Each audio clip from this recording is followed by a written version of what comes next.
Podcast episode today. 3 in 1 right now. It's going to take a while. I think I have like 8 pages of notes.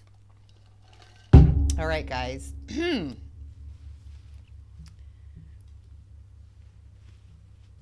Such a good topic, though. I could talk all day about it. Are you ready?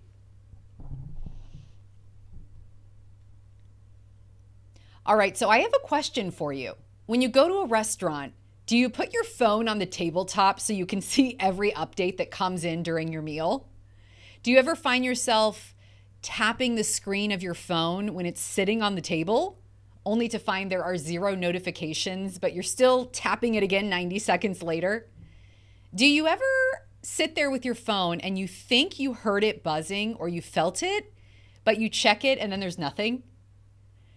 When you're watching TV, do you ever start scrolling during commercials only to get sucked into watching reels for an hour and meantime your show is over and it's dark out?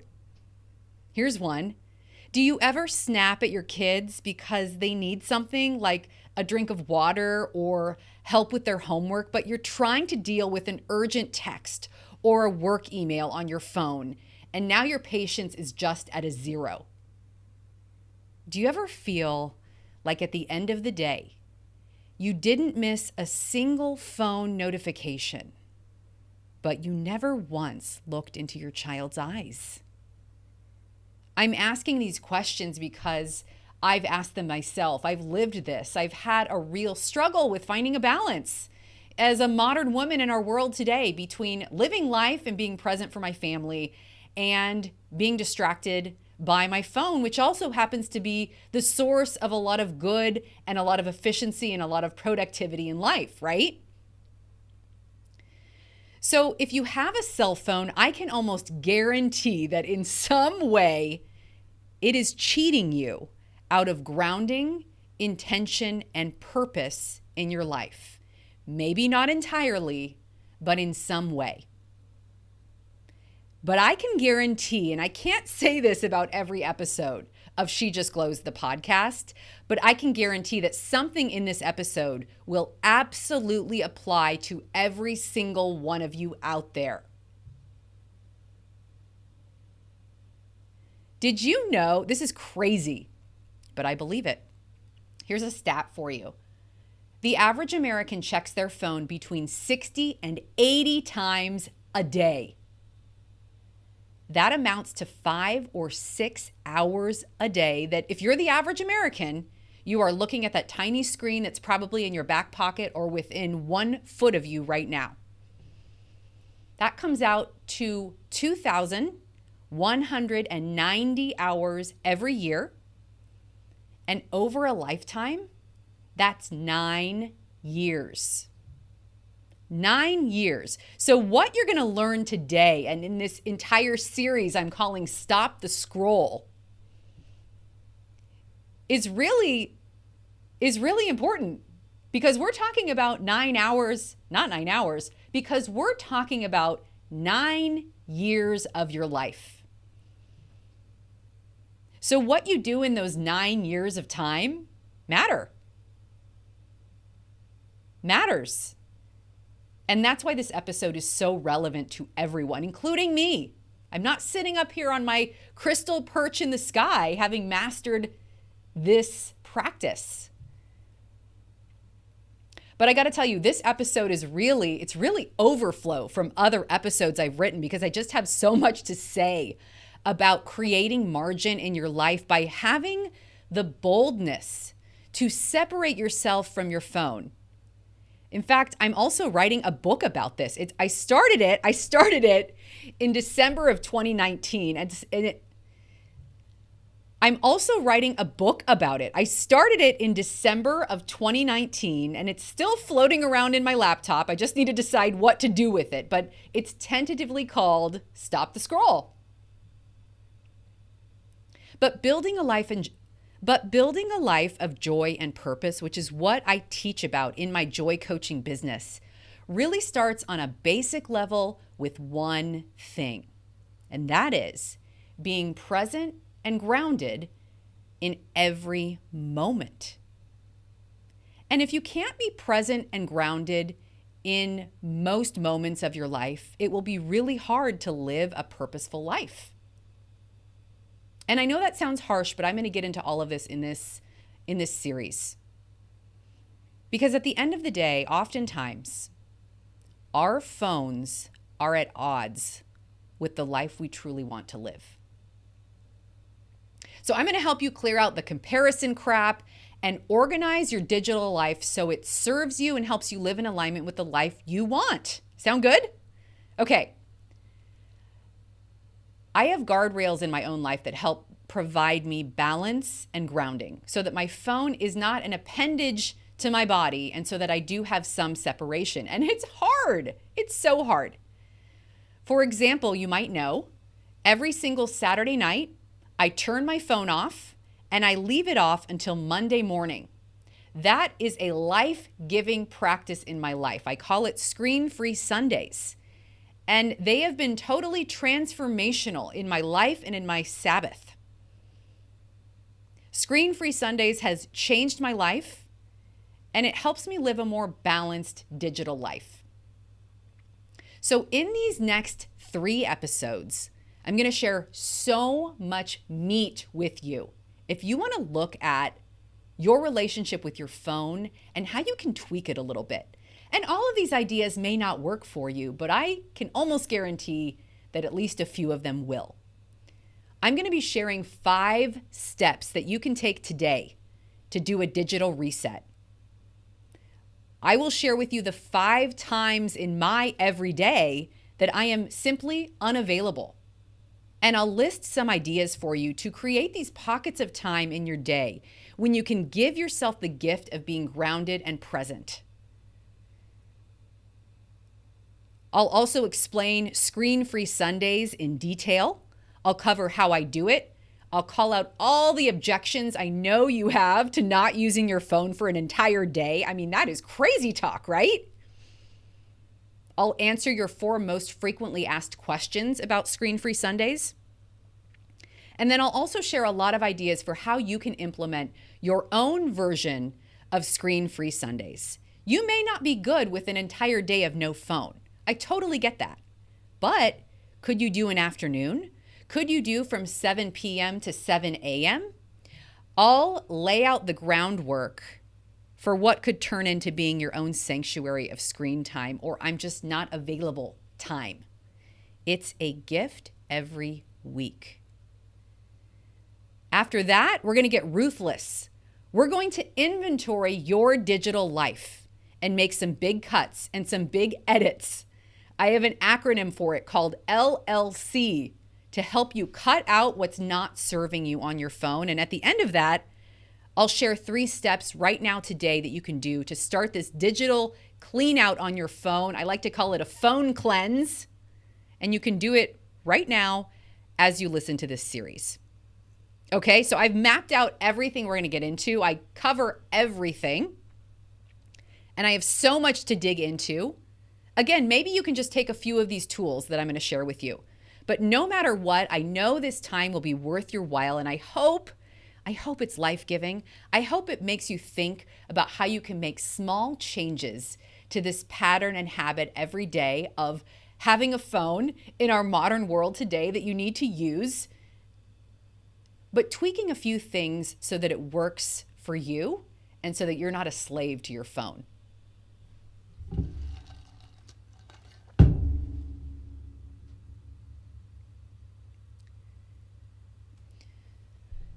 So the real key to this DIY digital reset that we're going to do, that you can start today, right now, is getting real about how and when you use your phone, and then being bold enough to change it.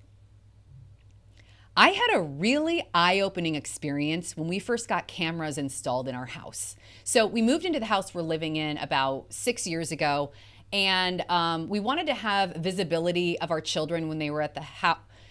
We wanted to have visibility of our kids when we were home because this house has 3 levels. And so our kids were young at the time. We have a pool, a lot of death traps, as I like to call it. And we got these cameras installed to have visibility of our kids. So randomly, I would just pop on the camera app And I might be watching my kids, and then I'll see like when I was on the video. So I'll like scroll back. I'm such a weirdo. I'm like, what did I look like? You know, it's like seeing yourself as if someone else is spying on you, right? So what I started noticing as I clicked on the camera that brought me to my great room, where I had spent all morning with my children,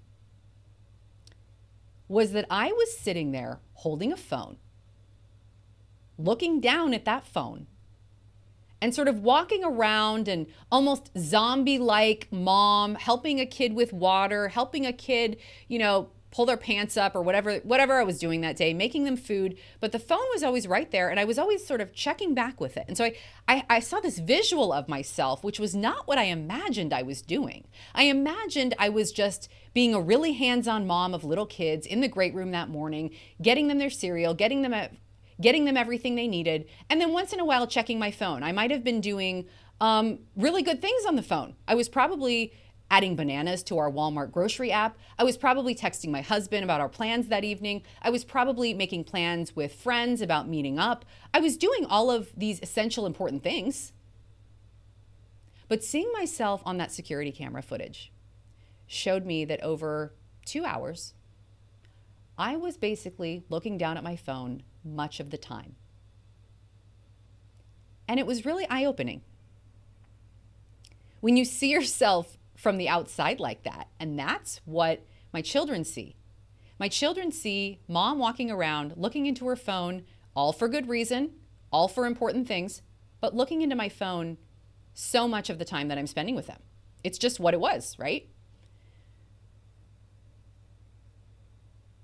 When I think about that visual for my family and the type of person that I want to show up as in my home, and also for me and for my brain to be calm and grounded and not scattered, it's time for a digital reset. So you may have a few things that you want to tweak about your phone usage. And the first thing we want to do as we walk into this digital reset DIY step-by-step plan I'm going to share with you, first thing we're going to do is create guardrails for when you use your phone. These are segmented times during the week that you are never available, right? And you're like, what? Never available? I can't do that. I have a job. I can't do that. My kids aren't always with me. I hear you. I hear you. I'm going to get to all of those objections. But the first step in this digital reset is enact times of day and the week when you will never be available and implement them. Okay? Learn how to put your phone down and walk away and practice that over and over. And I realize this is very out of the box. This is very counterculture. This is very scary.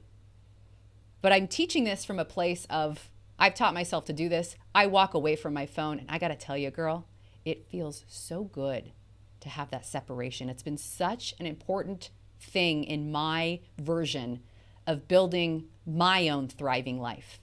Being able to put the phone down and walk away is huge. I know there are certain times you have to be on the phone. I'm going to get to all of this. I know real life has to happen. But learn to put your phone down and walk away and practice that over and over. It can be after school from 3 to 4 p.m. It can be dinner time when your husband gets home from work, or it's family time, you and the kids, let's say 6 to 8 p.m. It can be all day Sunday, like I do. It can be mornings from the time you get up until you send your kids to school. Oh, that would be wild. Not checking my phone until my kids are out the door? Impossible. No, it's not. So I know you're saying, oh, I could never do that. You don't understand my life. I want to challenge you, though. I want to challenge you, because could you really never do that? Because if you're feeling as scattered and ineffective as I know I've felt before, isn't it worth a try to just try something new? If you hate it, you can change. Just try something new. So I'm going to share 5 ideas from my life. These are my own digital guardrails that I have in my own life when I am simply not available via phone. First one for me, 7 p.m. to 7 a.m. I am not available. And there are 2 ways you can make that happen. Mine that I use, very simple. I just turn my phone on Do Not Disturb. Every single night, I program into my iPhone that it's in Do Not Disturb mode from 7 p.m. to 7 a.m. Another idea is charge your phone overnight in another room, not on your nightstand. Oh no, I use my alarm. I can't do that. Oh my gosh, no. Buy an alarm.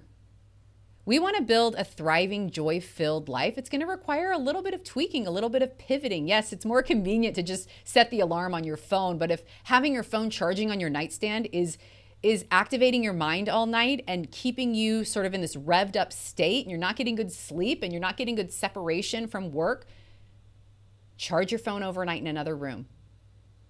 Buy an alarm clock. It's simple. It's really simple. I do this overnight from 7 p.m. to 7 a.m. mainly, I'll be honest. It's because I have a hard time falling asleep. And you know what makes it 10 times harder to fall asleep? Looking at a bright screen. So it can wait. It can wait until the morning. Everyone in my inner circle knows if you text me when it's dark out, I probably won't get back to you until I wake up early in the morning. A lot of times I don't wait till 7 a.m. I'm ready to get into my phone before my kids wake up.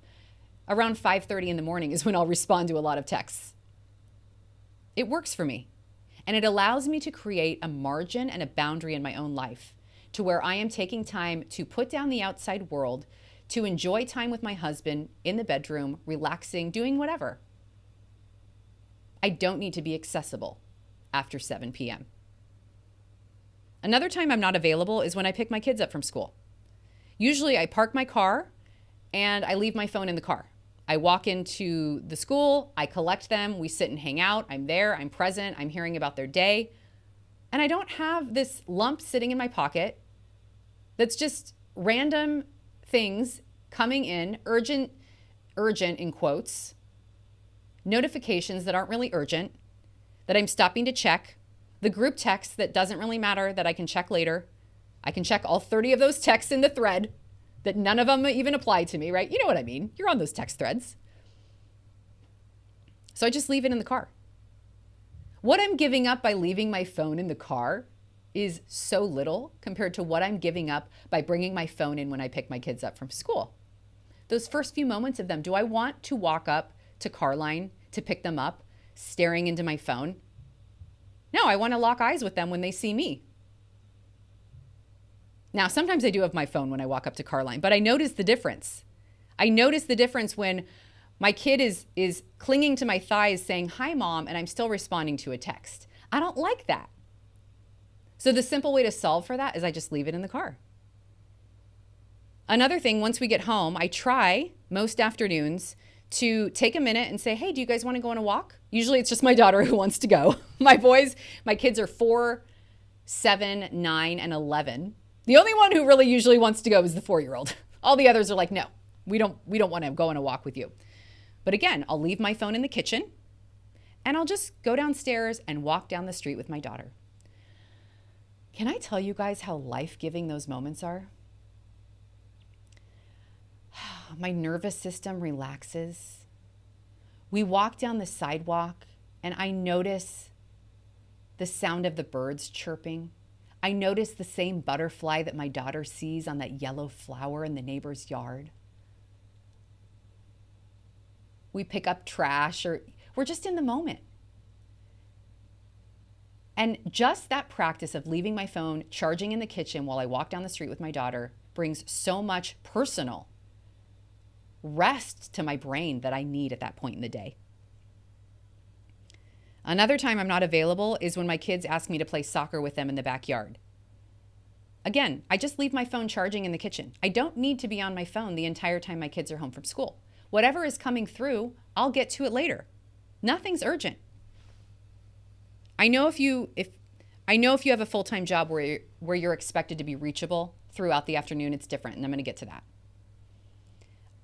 When I go to my workout, I try to leave my phone in the car. I work out at the park with my trainer. It's on Tampa Bay here in Florida. It's just an absolutely stunning and beautiful way to start the day. Quick side note, if there is any way you can improve your life today, it's doing something really simple. Take your workout to a beautiful location. You are capable of doing that. I don't care where you live. Tell me where you live. I'll tell you where you can go. The beach, the river, the park, the desert. Take your workout to somewhere that's inspiring and beautiful.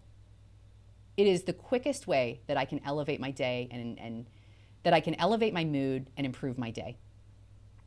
Okay, so here's your first objection. I can hear it now. I'm working out. I leave my phone in the car. Oh no, I can hear you guys. What if I get a call from my kid's school and they need me? I have to have my phone at every time. I have to check it every 5 minutes during my workout. I cannot leave it in the car. I get it. I hear you. I know. It's scary. There's a little bit of anxiety that comes from, what if my kid has some sort of an emergency at school, which, as we know, is very unlikely. But what if that happens? I have to be reachable. Now, first of all, the chances are that your kid's school will not be calling you during your workout. The chances are that your kid's school will not be calling you during your workout, right? It's so unlikely that your kid's school will be calling you during your workout. It's unlikely that they'll have an emergency at school. It's unlikely that it will happen during your workout. And it's unlikely that you being available to troubleshoot anything for those 40 minutes of your workout is really going to change anything with the emergency. I always say, if someone needs me, they can wait 40 minutes. It's really not that serious. And it's so unlikely that your kid's really going to have an emergency. I got to remind you here, because I know you're saying, well, still, I don't want to be out of reach from the school. Here's another thing. Do I need to remind you of our childhood, guys? Remember that? Remember when you had to just wait until you got home to check your answering machine? Do you remember those days? Your mom went grocery shopping. Your mom went to Bible study. Your mom went to the dry cleaners. And guess what? If the school called, she would have just had to get that when she got back home on the answering machine. Remember that? And you get so excited because you walk in the door and that red light's blinking and you're like, ooh, who called me? I'm so excited. Guess what? No one died. Whenever I feel resistance to some of these techniques, tools, and practices that I'm going to be sharing with you in this series, I always go back to our 80s childhood. That's how life used to be. It's not that scary, guys. Try it. Just try it. Okay, another objection I'm hearing from you. Work needs me. My clients need me. I can't be away from my phone. I've struggled with that myself. Now that I'm life coaching, I want to be available to my clients whenever they need me. 100%. And you might have a boss who absolutely expects that, who may be allowing you to work from home or allowing you the flexibility to pick your kids up from school. So you better be available, though, if he or she needs you, right? So let me ask you this again. Do they really need you, though? Will anyone die? If you believe your work needs you so badly that you can't put the phone down for 10 minutes to engage with your kid when they get home from school and let the chips fall where they may, just as an example, I know that's not possible for everyone, but I'm just using this example from my own life. If I believe my clients need me so badly that I cannot put my phone down to pick my kids up from school, here's the question. What am I teaching my clients? What are you teaching your work? Here's a question that so many women need to hear. What are you teaching your work if someone texts you at 10 in the morning on a Saturday and you respond within 2 minutes on your day off? You're enabling that behavior. You're teaching them to keep texting you on your day off and not respecting your weekend boundary if there is one. So instead of work needs me, what if your statement becomes, I deserve a few minutes away from the notifications so that when I get back to it all, I am clear-headed and bringing my best. The world wants you to believe that you must be accessible and plugged in at all times to lead a relevant and purposeful life. And I'm here to tell you that's an absolute lie. It's not true. Because at the end of the day, you don't need to be accessible at all times. You don't. And what you're giving away when you are always accessible is so much. So I just want to invite you to pivot your thinking a little bit and see if any of these things can stick. So I realize we've only gotten to step 1 of your phone life balance. I'm going to continue in the next episode with the rest. All right.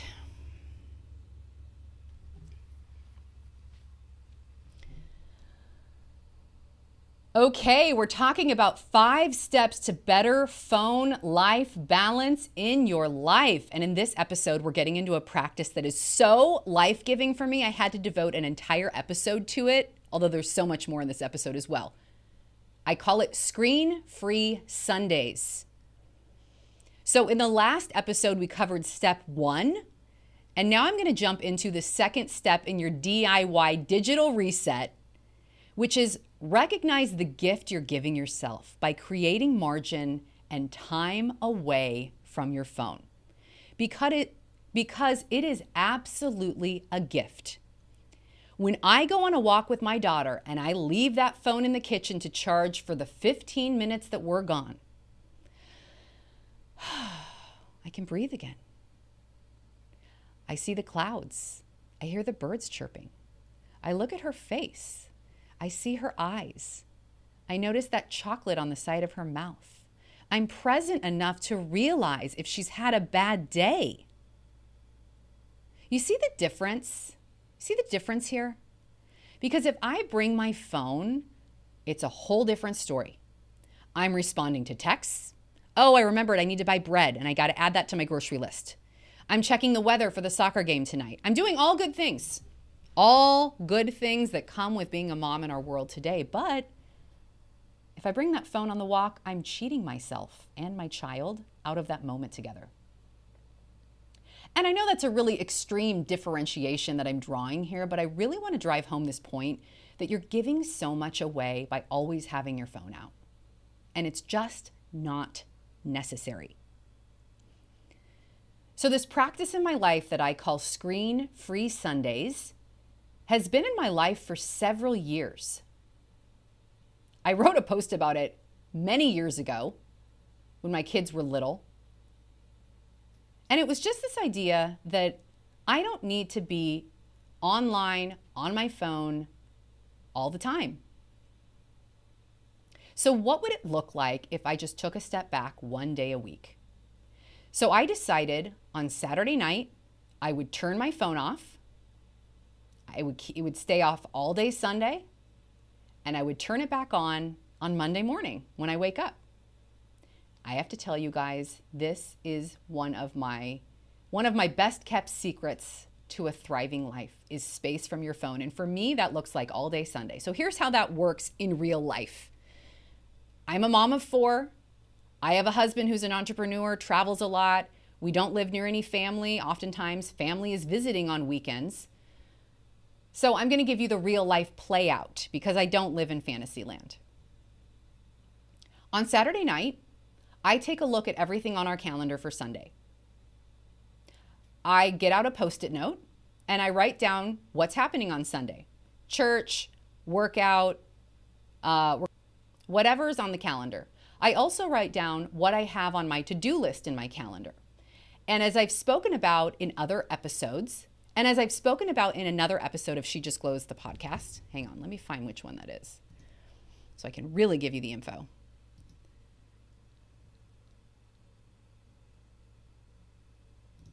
And as I've shared with you in episode 13 of She Just Glows, the podcast, I actually save all my manual tasks for Sunday because Sunday is my no phone day.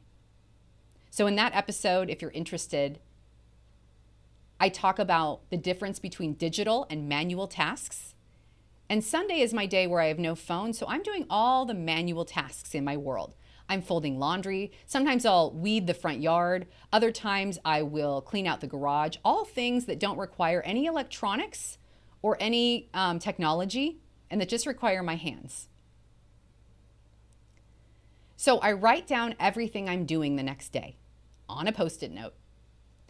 And if we're seeing people the next day, for example, if friends are coming over the next day on Sunday, I'll text my friend and I'll say, hey, I'm turning my phone off. So if anything comes up before we see you at noon tomorrow, just text Scott, my husband, right? That's how I work around that, because sometimes people do need to get in touch on Sundays, and I get it. Or if it's someone's birthday on Sunday and I know I want to let them know that I'm thinking about them on their birthday, I'll just call them on Saturday. Hey, I'm turning my phone off tomorrow, but I was just thinking of you. I want to wish you a happy birthday. You know, this can all be worked around. You don't have to be on it every day.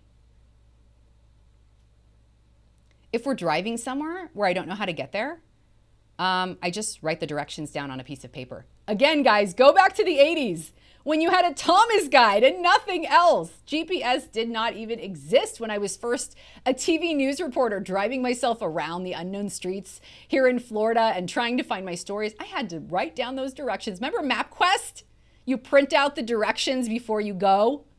Yeah, get old-fashioned with it. I turn that phone off on Saturday night and I leave it charging in the kitchen off all weekend. I got to tell you, as soon as that phone goes off, I feel a difference inside my body. Sunday rolls around. If we need to set an alarm, I ask my husband to set his alarm on his phone. You can also just buy an alarm clock. Or if you have kids, you probably don't need an alarm, right? We get up. We go to church. Oftentimes at church, I'll take one of the papers in the sanctuary, you know, where you're supposed to say like that you were here, or it's like where you put your tithe. And I'll just write on the back of it everything that comes to my mind that I'm thinking of during the sermon. I need to buy bread. I'll write that down. I start writing a grocery list. Things come to my mind on Sunday. All I do is just write them on a paper, right? Usually after we get home from church on Sunday and my phone's off, I tell you guys, I don't ever nap. In fact, I have problems falling asleep at night, like even when I'm tired. I got to tell you, on Sundays, some Sundays, I have had the best naps of my life. And I know it's because I don't have anything fragmenting my energy and attention and disrupting my mind. I'm just living in the present moment. A lot of times on Sundays, I'll do a workout. I will just read, because you don't need a phone to do that. I will go paddleboarding with my kids. I'll swim with them in the pool. I'll cook. I'll meal prep. I mean, there are tons of things to still do without your phone. If we need to take pictures of something, I just use my husband's phone and I ask him to text me the pictures. It's so simple and it's so good, and I invite you to try it. And then what's an objection that you have to this? Well, on Monday morning when I open my phone, it's going to be all hell has broken loose on Sunday. I'm just sure of it. I'm just sure of it. I'm going to spend my whole morning Monday getting to everything I missed in the last 36 hours. Well, that's just an untrue story, at least for me. Usually when I turn my phone on Monday, even with my long list of things that I've manually written out on the piece of paper at church and throughout the day of things I need to do in my phone when I turn it back on, it literally takes 30 minutes or less, guys. Yet I would have been going back to my phone, if I'm the average American, 60 to 80 times a day. I'm saving all that time that interrupts real life and authentic good moments and just being present.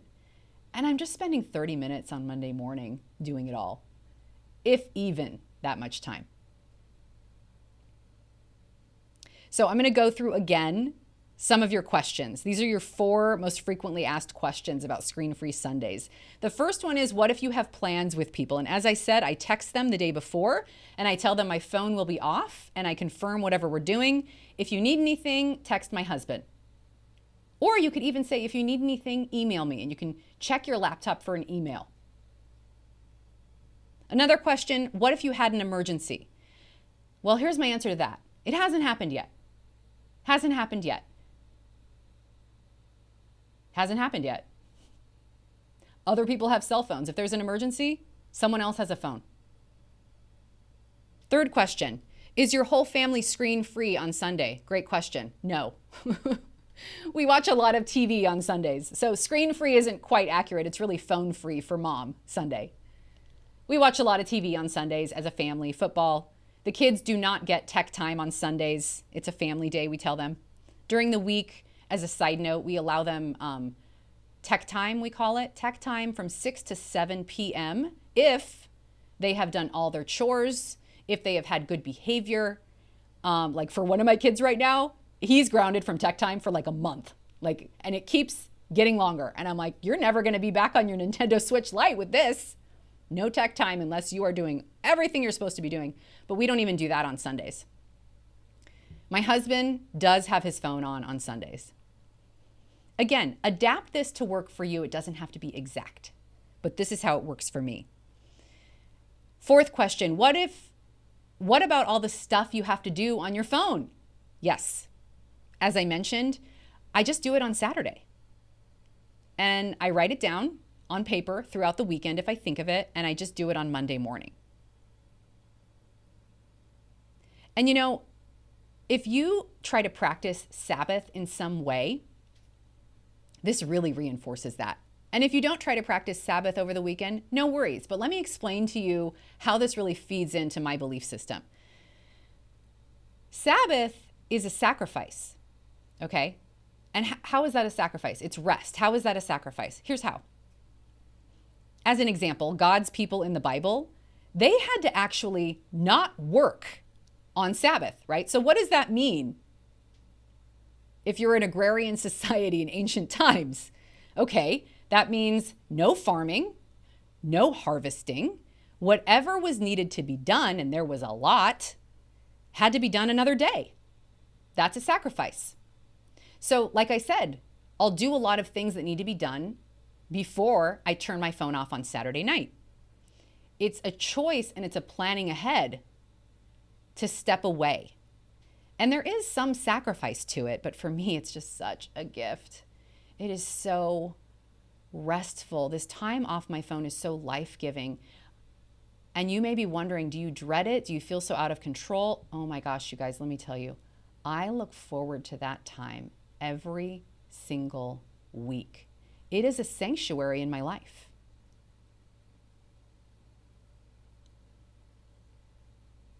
So my third step in this DIY digital reset, I've touched on it a little bit. Divide all your tasks into digital and manual tasks.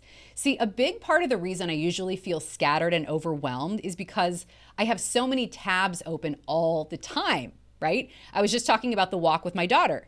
I had the mom tab open, then it was the grocery list, the weather, and that's only like 30 seconds in your brain, right? You relate to that? So there's always some reason to reach for the phone. So in my life, I divide my day into segments so that I'm not operating with a bunch of tabs open at all times. I have hours of the day when I do phone and computer stuff. Those hours are usually the 1 hour before the kids get up and when I'm at my office during the school day. And I also have hours where I do manual tasks. For me, those are when my kids are around. Why? Because my brain is there. When it's a manual task like folding laundry, I'm not having to think through anything like I am with a digital task on my phone. You follow me? So the things that just don't require a lot of brain power, like doing laundry. I mean, I can't even say folding laundry because I don't even do that. It just goes in piles. I put it right side out. I give each kid a pile and I say, take it to your drawer. I do not bother folding my kids' clothes anymore. I stopped that a while ago. But I do fold my own in the Marie Kondo method, so I'm kind of an extremist with that. Anyway, brainless tasks are what you should do when your kids are around. They're called manual tasks. Sweeping the floor, making food, organizing, cleaning, picking up. These are all in the manual task part of my day so that I am clear and present when my kids are around and I'm interacting with them and I'm in the moment. And it's so rewarding. And it's so much less frustrating than trying to get phone stuff done when my kids are at my thighs needing things, right? So basically all I do is I try my best to create strong borders in between the segments. You know, that's the key to feeling grounded, productive, and centered, and not fragmented, scattered, stressed throughout every single day. It's boundaries between manual and digital tasks. And I dive deep into this in episode 13 of She Disclosed the podcast if you want more. And yes, of course, I live in the real world. There is some bleed over, but by and large, the day is segmented, and this helps my brain feel less scattered. And if you have any questions on this, I literally have an entire episode all about this practice. Like I said, how to do it, why to do it, episode 13, go check it out. Okay, so we've covered when you use your phone, and now we're going to get into how you use your phone. So we started with advice. So let's keep talking about when you are on your phone, how are you using it? And we'll get to that in the next episode. Oh, isn't that like a Snoop Dogg song? Okay. I think I need to plug my phone in because it's dying, Instagram. Oh, I can't plug it in the way it's sitting. Okay, last of this 3-part series.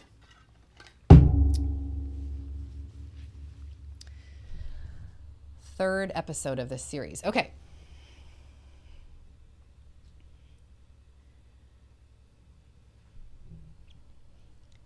Okay, so we're going to keep plowing through these 5 parts of your better phone life balance journey.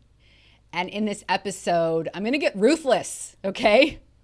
Because right now, we are going to go through your digital life, your phone habits, and we're going to make some big cuts.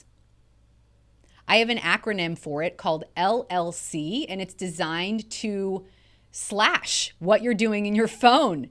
Whatever you're doing in your phone that is not taking you closer to the life you truly want. And then I'm going to uncover this 3-step phone cleanse. You know, like you do a juice cleanse for a day or two, and then, I mean, really I do it for like 1 day. Like some people do it for 3 days. That's really intense. I'll maybe do it for 2 days. Breakfast, lunch, and I'll have a salad for dinner. I'm not as hardcore as some of you guys. But anyway, at the end of that cleanse, however you do it, don't you feel so free and light and ready to start back at square one and start with healthy habits? That's what we're going to be doing on your phone in this episode. I'm going to walk you through your own 3-step phone cleanse. It's like a digital clutter clean out. So many benefits to your peace of mind. And the best part is you can do this cleanse right as you sit with me on this episode. So something to think about if you feel stuck or constantly scattered or that your attention is fragmented is this. What are you doing on your phone? Like, what are you actually doing, okay? Do you wake up and look at your phone and like squint your eyes at the glowing screen as you take a pee in the dark? Do you find yourself waiting for your kids or bored watching TV and automatically those fingers reach for the phone to tap and scroll? It's like an obsession, right? It's no wonder we're so addicted. Did you know that every time you get a new phone notification, it gives you a mini high that is similar to your brain on cocaine? Did you hear that? A new phone notification gives you a mini high similar to the way your brain reacts to cocaine. It's like a hit.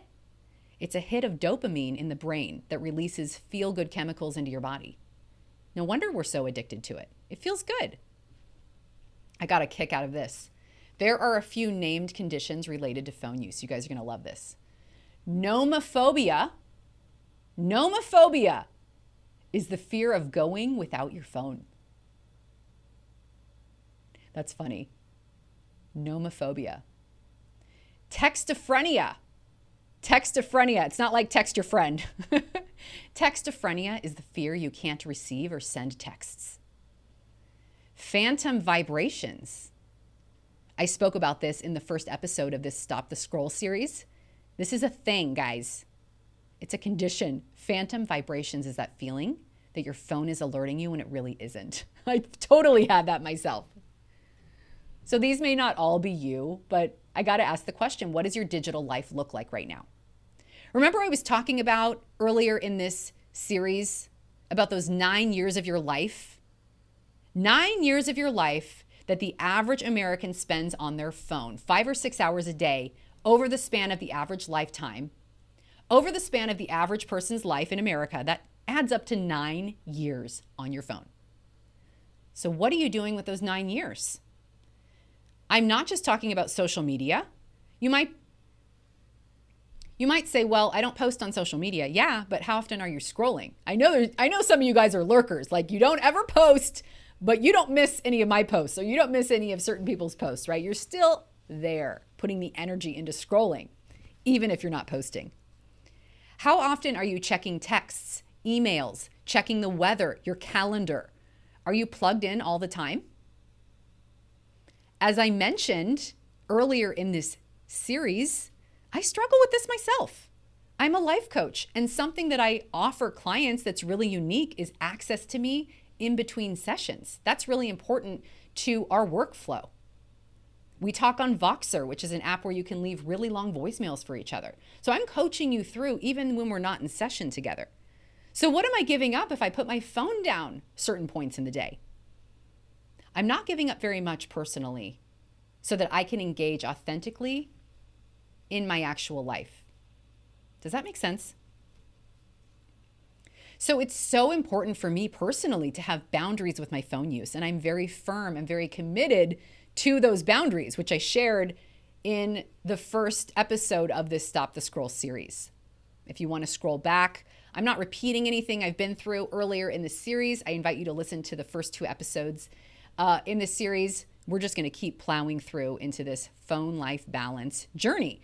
So step 4 in that balance the search for the balance, the search for phone life balance is this: guard your inputs.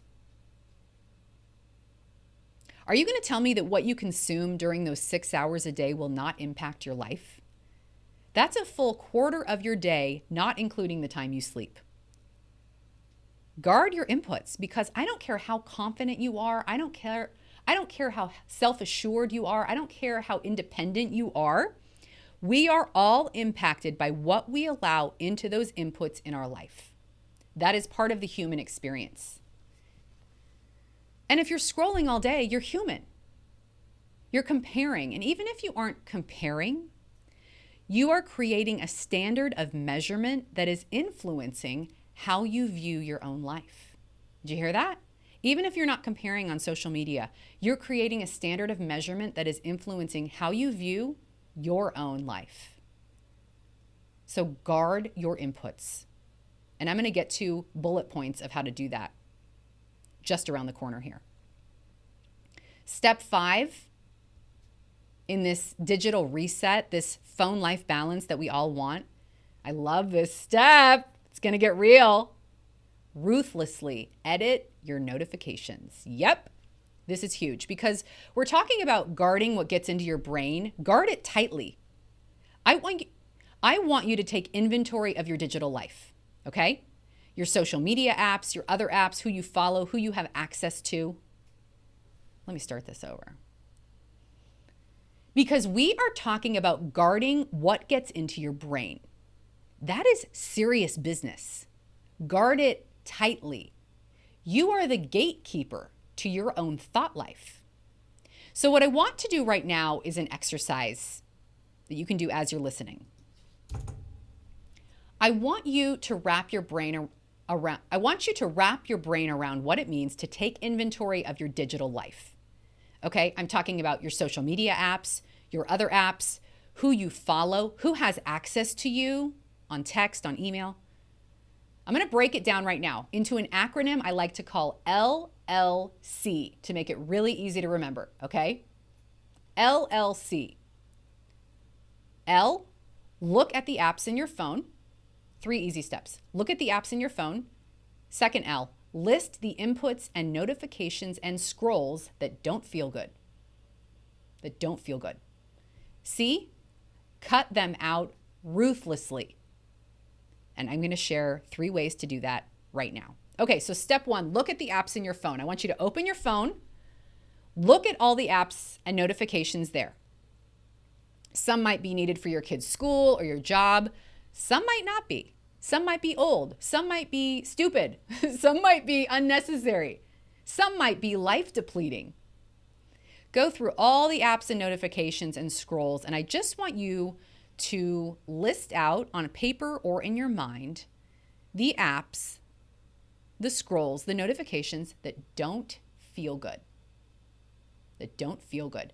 This is an exercise that's all about you. It's not about who's sending the text, who's initiating the notification. This has nothing to do with anyone else but you. This is just a very subjective exercise. What doesn't feel good to you? What are the things that make you feel down? What are the things that make you feel like your marriage sucks? What are the things that make you feel less than, lacking, fat, ugly, unmotivated, or like you have such a low level of accomplishment in your life compared to all these other people out there in the magical world of Instagram in particular, right? Okay, so I'm gonna get real right now. Here are some of mine. Here are some of my things that just don't feel good that I've cut out. Following lifestyle accounts with unrealistic posts and super thin bodies. Following other life coaches on Instagram because again, this is about me, I tend to compare or see how I am or am not measuring up, and that steals my joy. The apps that share updates on my podcast viewership, because if it's high, I'm happy, and if it's not, I'm down. I don't need that energy. Facebook notifications that I feel the need to clear when it's just unnecessary. Facebook groups that support my political convictions or social convictions, but every time I view the content, the posts really just rile me up and I end up wasting a lot of emotion. I know some of you relate to that. The family group text that dings every few hours, every single day, that I can just press mute. So list out in detail whatever just doesn't feel good. This is about you and how things hit you, and I'm going to get into that in a little bit. So now that you've listed out all the interactions on your phone that don't serve you, we're going to just cut them out ruthlessly. And I'm already hearing your first objection to this. No, I need this app. I need this alert. I need this. I need to know every single thing. But do you really? What is the cost? What are you trading? What is the trade-off? And always knowing everything that Facebook group is posting.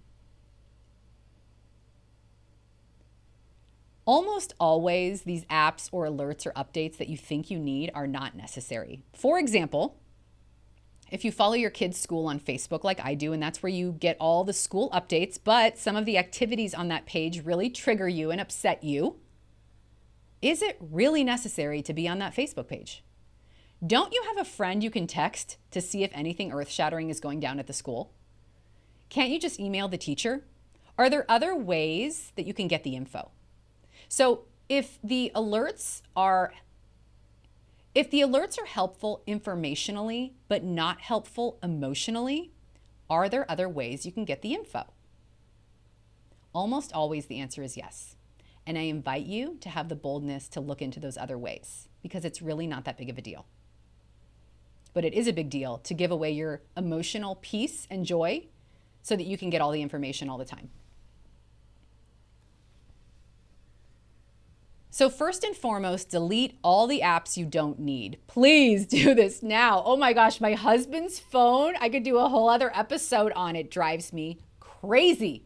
He has, like, you know the face of your iPhone? You have to swipe like 3 times to get through my husband's phone. He has so many apps, and then he has little folders for different apps. Like, I love his social media folder. He calls it Time Waste, and that's where he has like Instagram and Facebook and all those other apps. But they're on different pages. It's totally disorganized. I mean, if you guys know me, you're like, oh my gosh, she could never handle that. But just delete what you don't need, please. Delete what you're not using. Delete what you don't need. Simplify the phone. Clear out the digital clutter. And guess what? If you think you need it later, you can just download the app again. It's really not that serious. But for now, just delete it. Purge, please. The second thing I want you to do, which is so huge, I want you to silence almost all of your notifications. Scary, right? You got your red alarm bells going off now again. No, no, no, no, no. Yeah. Here's how you do it. If you have an iPhone, go into your settings and then notifications. Okay, settings, notifications, and then that's going to have a list of all of your apps. And so I want you to look at each app, and you can click on each app, and at the top where it says allow notifications, slide that to off. That's it. I have found for me, I need notifications on maybe 3 apps on my phone. I do not get notifications when I get a new email. I do not get notifications when I get a new Facebook message or notification there. I do not have notifications on for Instagram. I simply have notifications on for text, as you might imagine, phone calls, Marco Polo, where I talk to my sisters multiple times throughout the day, and I love connecting that way, and Voxer for when my clients text me, and Voxer for when my clients send me a message that I want to get to in a timely manner. So I have notifications off on almost every app. And when you install new apps, they usually by default have all notifications on. So if you want to do this reset right now, go into that spot on your phone and just do some spring cleaning. Turn off all the notifications. A couple more of the apps that I do have notifications on my phone, in addition to phone, calls, texts, Voxer, and Marco Polo, is the school app for my kids' class, so I can see when the teachers do share things that we need, and Calendly, which is where my clients make appointments, so I can see that right away. I do not have notifications for Instagram, Facebook, email, and so many others. Turn it all off. Your peace of mind is so much more important. Third, I want you to think about what it looks like to unfollow ruthlessly. Ruthlessly. I do a lot of unfollowing. And it has nothing to do with the other person. That's the important thing to remember, okay? Because that's the answer to the other objection I know you have. I feel bad, or it's admitting that I'm dysfunctional if I unfollow someone, or it's admitting something negative about myself if I can't handle seeing this person's posts, right? They could find out. So many objections, and I get them all. You've got to fight past those, though. First of all, who cares about any of that if this is impacting your joy? Also, your unfollowing them has nothing to do with them. Give yourself the grace of unfollowing whatever doesn't feel good. I've been in this public space on She Just Glows for almost a decade now. And I have close friends and family who don't follow me for their own reasons. And I've had to realize that I don't need to take it personally.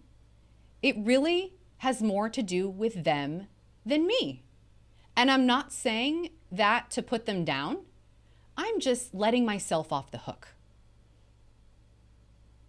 When I unfollow that lifestyle blogger who's incredibly thin, and just seeing her life the way it hits me, I don't like how it feels. Here's the key. She's done nothing wrong. It's just that what she shares doesn't hit me right, and I need a break from it. Period.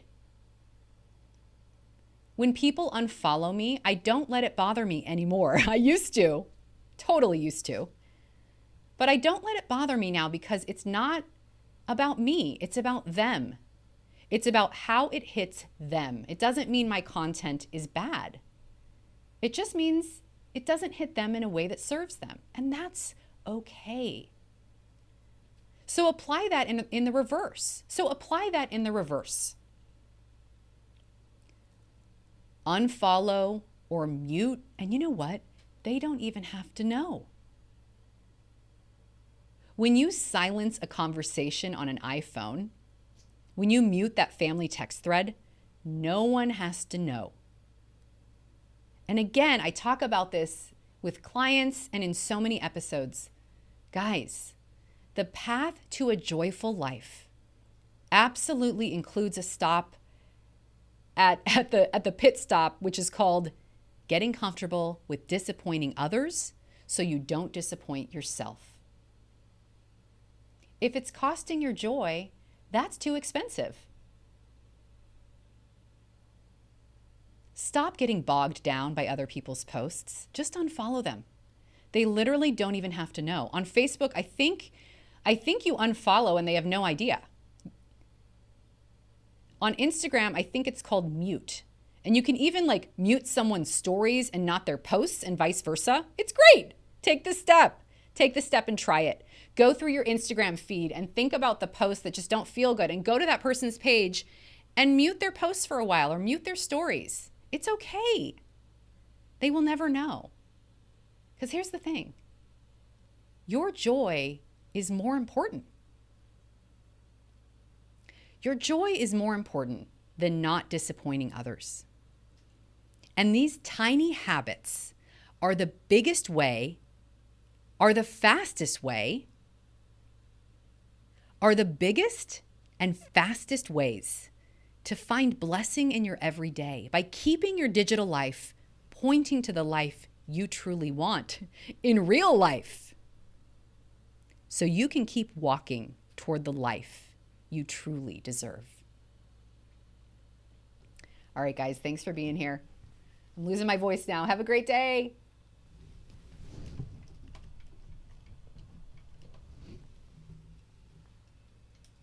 Bye, guys.